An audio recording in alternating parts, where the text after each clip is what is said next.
Okay, here's what I got so far.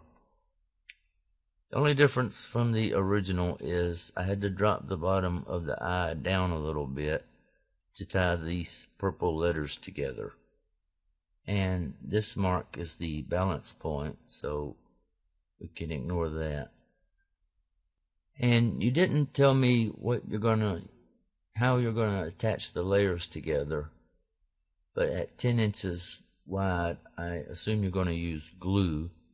If not, we might have to add a layer to have more room for some other attachment method. But right now it's 4 layers. And the colors are different, so you can see the different layers better. If we go to the bottom layer, there's not room for a 1/4 inch hole, but this is sized for a 2-penny box nail.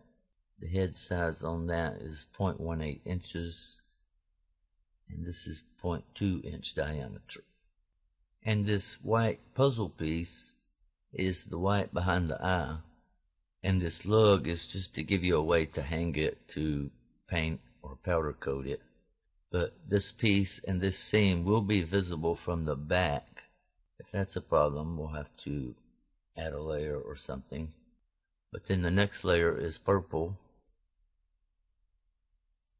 and these edges are flush.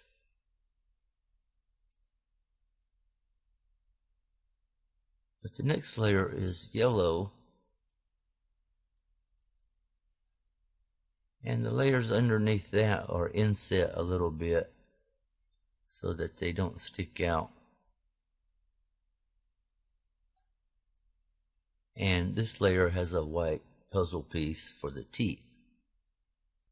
And theoretically, if you start the cut in the right place, you could just cut that out of that layer and then paint that piece white and that one yellow, instead of cutting a separate piece.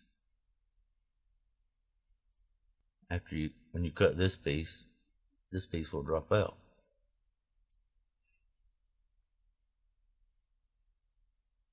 And again, there is some overlap on those edges, so your pierce point may not show at all wherever it is.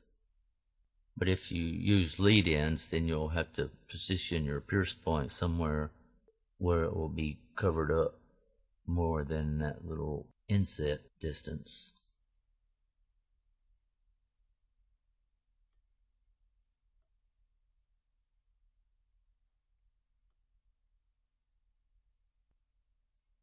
And the top layer is purple, and it's pretty thin, so if you're not using glue, then you might want to make this yellow part a 5th layer so that that purple would be solid and have more room for tape or whatever else you're using to attach the layers together. So I wanted to run that by you and see if you think that will work. Before I finish up the other one, I want to make sure you're okay with those puzzle pieces and cutting them out with one cut. Although I don't think the other one will have puzzle pieces like that, except for one issue that I will have to ask you about after I get it put together. So anyway, let me know what you think of that layout, and I would like to know how you are attaching the layers together